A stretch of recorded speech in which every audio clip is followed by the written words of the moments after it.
So this is a government that is paralysed. We've got a Prime Minister worried about how he keeps the keys to number 10. We've got the rest of the Cabinet worrying how they are going to get the keys to number 10. They're not worried about the issues that are affecting real people out there. Their priorities are keeping hold of power, not worrying about the cost of living, not worrying about the crime and antisocial behaviour that's going on our street, and not worried about those energy prices that are through the roof. Welcome to Westminster Clips, your source for daily UK Parliament highlights. Subscribe now and turn on notifications. Don't miss a moment. Quite a week in British politics. What did you make of that? Resignations, possible leadership challenge? Well, I think, plenty going on last week. The reality is, though, this is a government that is paralysed. We've got a Prime Minister worried about how he keeps the keys to number 10. We've got the rest of the Cabinet worrying how they are going to get the keys to number 10. They're not worried about the issues that are affecting real people out there. Their priorities are keeping hold of power, not worrying about the cost of living, not worrying about the crime and antisocial behaviour that's going on our streets, and not worried about those energy prices that are through the roof. This is not good for the country. And this whole kind of Labour psychodrama that's going on right now, it does have echoes of those Toryship constant leadership challenges that we saw in the last government. Do you think it's fair for you or your party to comment and criticise on the government right now? Well, people will make their own assessments about the impact of the birthday cake and what went on there, and they'll put that against the fact that our Prime Minister, the Prime Minister of the United Kingdom, appointed to the most high, prestigious diplomatic post that this country has to offer, a man who was linked to one of the most vile paedophiles ever to walk the earth. They'll look back at almost record levels of employment when the last government left office to 17% more people unemployed. They'll look at the fact that businesses are going to the wall at the fastest rate since the world economic crash. This isn't an accident, it isn't a surprise. When you slam people with the jobs tax, when you slam businesses with increases to business rates, and when you hamper them with the Employment Rights Bill, there are real consequences for people out there who want to get on with their lives and have a decent job to go to. And if there was a leadership election, the two front runners, it seems like one of the two front runners, Andy Burnham and Wes Streeting, they were both asked about rejoining the EU. Wes Streeting said he'd be in favour of reversing Brexit. Andy was a bit less. He hasn't really made his position clear yet, but said there was a case for it. What did you make of that? Well, the problem isn't just Keir Starmer, it's the Labour Party. Having Andy Burnham at the helm, having Wes Streeting at the helm will not make a difference. The reality is they arrived in office without any sort of plan about how they're going to take on the challenges facing the country, and the consequences are there for all to see. They doled out more union cash and benefits for the unions. They doled out more in welfare. Anybody who's out there working hard, doing the right thing, is struggling to make ends meet as a result of the choices of this Labour government. Neither Streeting, Starmer nor Burnham have the answers. And just on that point of rejoining the EU, I mean, these chaps behind, there's clearly a lot of feeling about that. Do you think it would be fair for a new Prime Minister to come in and advocate rejoining the EU? Well, we talk about the Westminster bubble. This is the Westminster circus. It's not concentrating on the things that actually matter out there. People out there who are losing their jobs by the day now as a result of the decisions made by this government, they aren't blaming the EU. They know that it's because of the jobs tax, it's because of the increases to business rates, because of the Employment Rights Bill, and because families and businesses across the country are paying some of the highest prices for energy on the planet. And just moving on slightly, it's been a week now since those local election results. What was your reflections on that, and how do you think the Conservatives did? In this portion of the video, the swirling chaos of British politics last week, a senior Conservative voice painted a damning picture of a Labour government utterly paralysed by its own survival instincts. The Prime Minister clings desperately to the keys of number 10 while his cabinet circles like sharks, each dreaming of their own turn at power, completely detached from the struggles of ordinary people.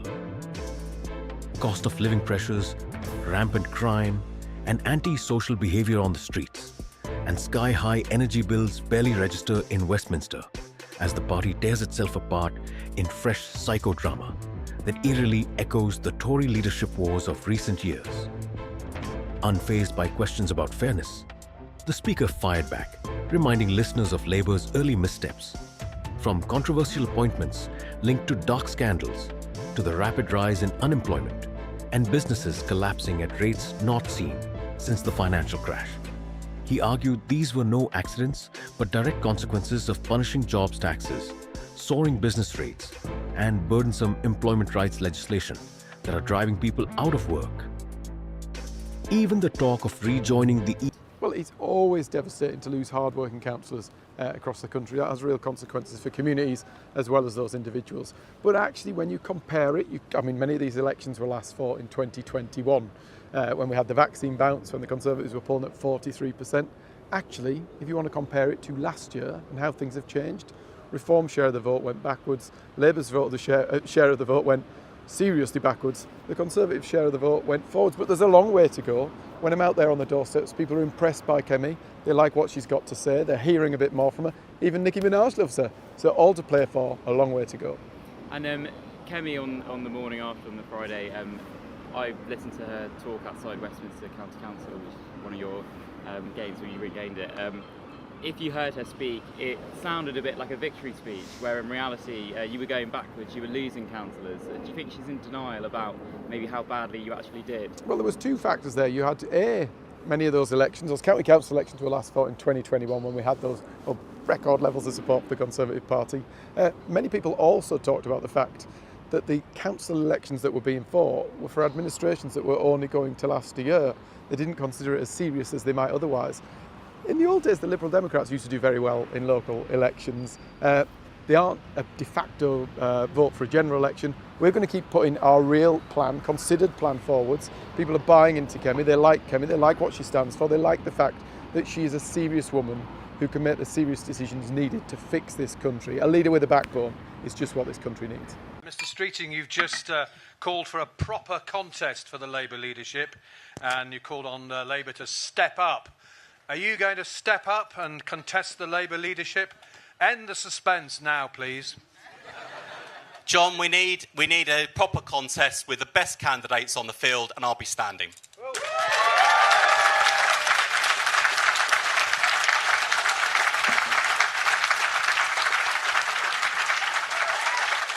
Labour has been in existence for 126 years and in power for only 35. Our time in government is precious. We must not waste it. Change begins with an argument. You don't make progress without one. That's why this week I call for a battle of ideas, not personalities, because we haven't had a debate in the Labour Party about who and what we're for in more than a decade. Corbyn's leadership was marred by factionalism. The moral emergency of anti-Semitism in our party left little room for intellectual renewal or policy debate on the centre-left. We then had a dishonest leadership contest, followed by an over-cautiousness in opposition. In this portion of the video, as the dust settled on the local elections, the Conservative response struck a note of gritty realism mixed with defiant optimism. Losing hard-working councillors was acknowledged as genuinely painful for communities, yet the Speaker urged perspective, noting many results were being measured against the extraordinary vaccine bounce highs of 2021, when Conservatives polled at 43%. In truth, Reform's vote share had gone backwards. Labour's had slumped dramatically, while the Conservative share actually moved forward. A small but meaningful shift. On the doorsteps, Kemi Badenoch was beginning to cut through. People were warming to her message, even drawing unlikely celebrity admiration. Critics who called her post-election tone a victory speech despite net losses were met with explanations about short one-year administrations and the lighter weight local elections once carried compared to general ones. The Speaker praised Kemi as a serious woman with backbone, exactly the leader the country needs to make tough decisions and restore direction. Moments later, the interview pivoted dramatically as Wes Streeting was pressed on his future, setting the stage for the next chapter in Labour's unfolding drama.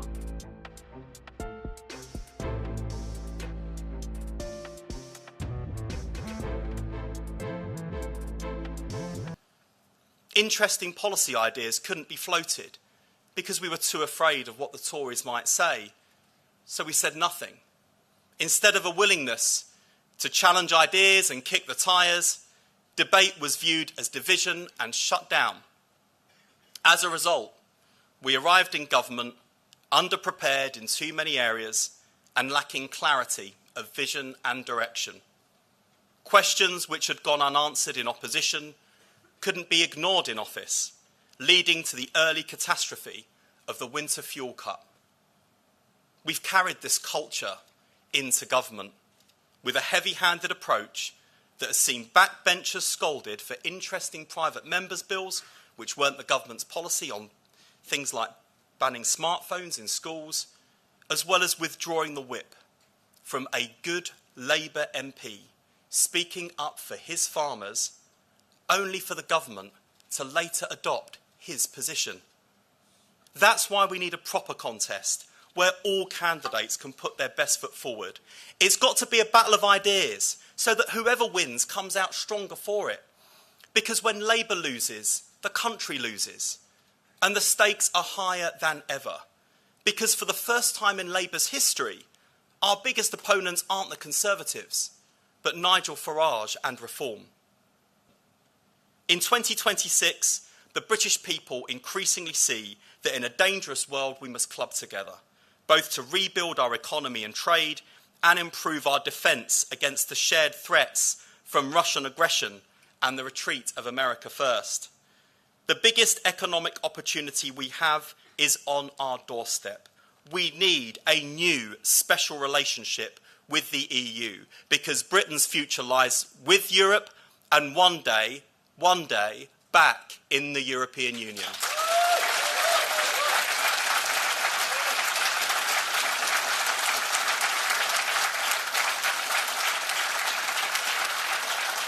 Second, a continuity between our current government and the new Labour government is a reluctance to ask the question, what type of capitalism do we want? We've tended to assume that we're simply the recipients of change inflicted on us by technology or economic headwinds, rather than realising that it is our rules, our institutions, our alliances that shape the kind of economy we have. This is an argument for a Britain that grows again and grows together, not just growth that shows up in spreadsheets in Whitehall or stock prices in the city. We need growth that people can feel in their wages, in their high streets, in the chances their kids have in life. Social democracy only works when the economy is growing. You cannot build world-class public services or raise living standards by managing decline. In this portion of the video, Wes Streeting stepped forward boldly, declaring he would stand in a proper Labour leadership contest and calling for a genuine battle of ideas rather than personalities.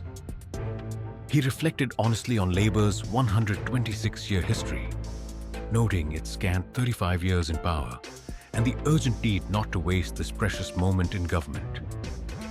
For too long, he argued, the party had stifled debate, first under Corbyn's factionalism and anti-Semitism crisis, then through cautious opposition that left them arriving in office underprepared and visionless. This fear-driven culture had produced early catastrophes like the winter fuel payment cut and a heavy-handed approach that punished backbenchers for floating sensible ideas. Streeting insisted Labour must now confront fundamental questions about its identity and purpose after more than a decade without real internal renewal. Looking outward, he warned that Reform and Nigel Farage now pose the greatest threat, urging the party to build a new, special relationship with Europe and ultimately rejoin the EU to secure Britain's future in a dangerous world. At its core, he called for a new type of capitalism. Rules, institutions and alliances